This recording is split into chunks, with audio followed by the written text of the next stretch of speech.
wake up, you're going to wake up. And if you're not ready, you're going to stay pretending that you're just a poor little me. And since you're all here and engaged in this sort of inquiry and listening to this sort of lecture, I assume that you're all on the process of waking up. So then, when you're in the way of waking up and finding out who you really are, what you do is what the whole universe is doing at the place you call here and now. You are something the whole universe is doing in the same way that a wave is something that the whole ocean is doing. So then, when you die, you're not going to have to put up with everlasting non-existence, because that's not an experience. A lot of people are afraid that when they die, they're going to be locked up in a dark room forever. And sort of undergo that. But one of the most interesting things in the world, this is a yoga, this is a way of realization. Try and imagine what it will be like to go to sleep and never wake up. Think about that. Children, think about it.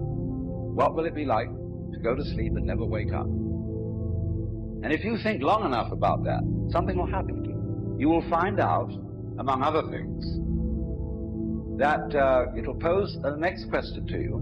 What was it like to wake up after having never gone to sleep? That was when you were born. You see, you can't have an experience of nothing. Nature abhors a vacuum. So after you're dead, the only thing that can happen is the same experience, or the same sort of experience as when you were born. In other words, we all know very well that after people die, other people are born. And they're all you. Only you can only experience it one at a time. Everybody is I. You all know you're you. And when they come into being, that's you coming into being. You know that very well. Only you don't have to remember the past. In the same way, you don't have to think about how you work your thyroid gland. You don't have to know how to shine the sun. You just do it. Like you breathe. Doesn't it really astonish you that you are this fantastically complex thing? And that you're doing all of this and you never had any education in how to do it?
Yo, so did that rainy 6. Not the best run I've ever done, performance wise, but definitely one that I'll look back on and be like, that was a moment, To put some context to it, it's raining outside pretty heavily, and not only that, I was also feeling pretty ill this afternoon. Not like terribly, but like, the beginnings of a cold, like large lymph nodes, kind of a sore throat, kind of a headache, kind of weak. And so I was like, but got home and I was like, I'm gonna do it anyways, to prove to myself that I can. And because a little rain ain't gonna stop nobody. So I took my dual action Advil and acetaminophen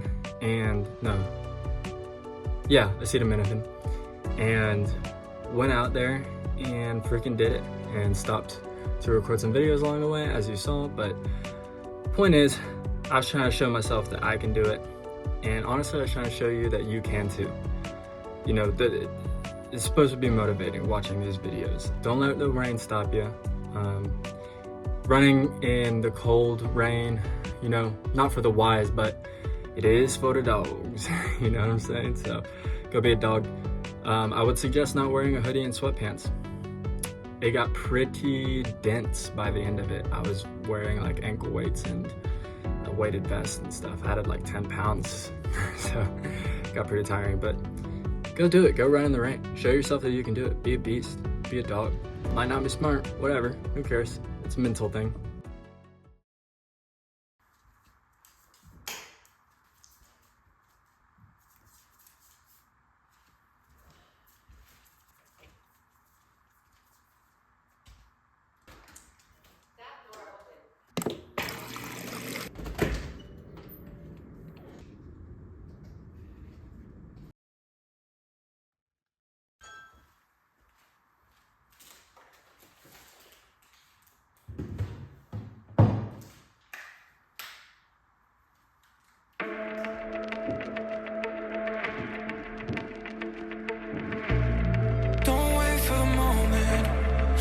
Shift like sand. When I'm lost in your ocean, will you hold my hand? And you weren't here when I left, so don't expect me to stay. And I don't need you to see things my way. Oh no, no.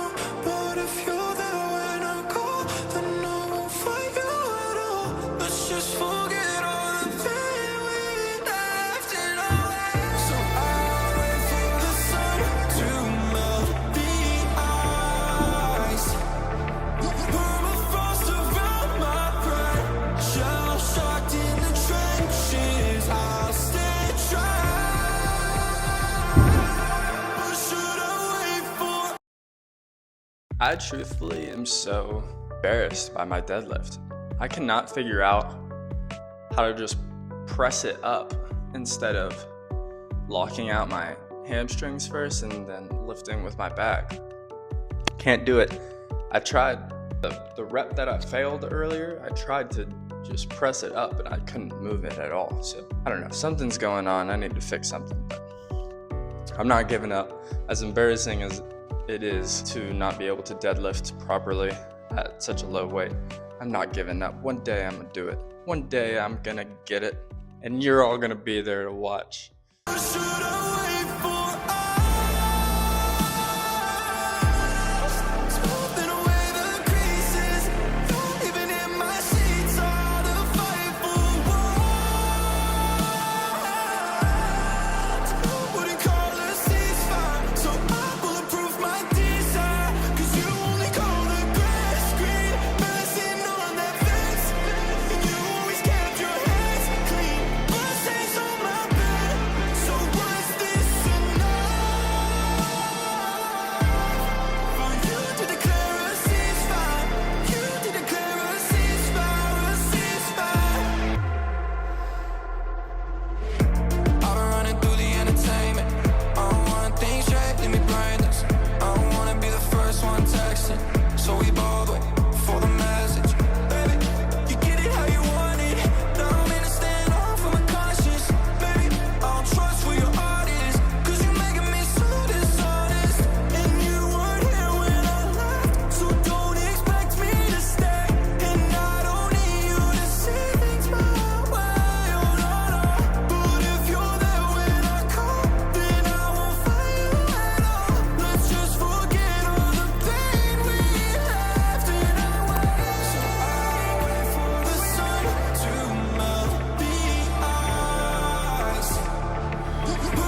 morning.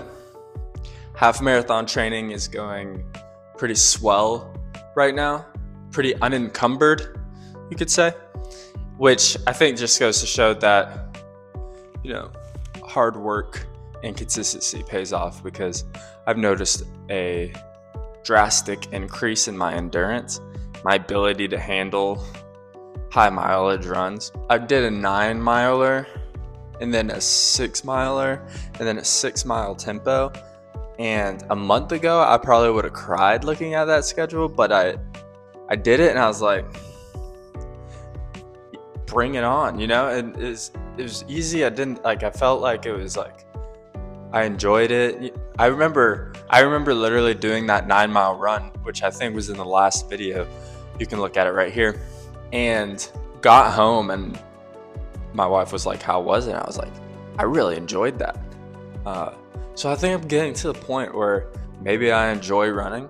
Now, all that to say, the act of taking that first step to go outside and go on a run is still really hard. But there are some times throughout the day where I'm excited for it. But then when I actually have to do it, it's still pretty hard. And I think that's normal. I think that the hardest part about running is doing it. That first mile, I think, is always going to be pretty brutal. But then once you get into the swing of the run, like your endorphins start going. If you run long enough, you get, the runner's high. You start to sweat, and it just feels really good. Your body's moving, you're burning calories. You're outside in nature, and you just feel good. And then you can just carry that high throughout the day, So I don't know, maybe I'm getting to that point. I've done a lot of research on this kind of stuff, and they do say that it takes about a year to get to the point where the benefits of running really start to kick in with your mindset and your attitude and stuff. So it's only been 5 months for me. But I would imagine it's not once you hit that year mark, it works. It's probably more of a sliding scale. But with the amount that I've been running, I would imagine that I'm also probably working towards that a lot faster. Who knows? I think the point is that I'm starting to really like running. And I'm starting to get really good at it. And all right, and the caveat is good for me, I'm not a Olympic runner or anything like that. It's just I'm getting better at it. All right.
If you don't roll out your muscles, I get it. I didn't for a really long time, but I started to recently. I've been more consistent about it, more disciplined about it. And my advice is to start doing it, because the difference that it makes when you have loose muscles, lifter or runner, just do some fascia massaging of some sort. Whatever you want to do. There's those scraper tools, there's plenty of things out there. Work out your knots. Knots suck. I promise you, it'll help you feel better in the gym and feel better on your runs. Just freaking do it.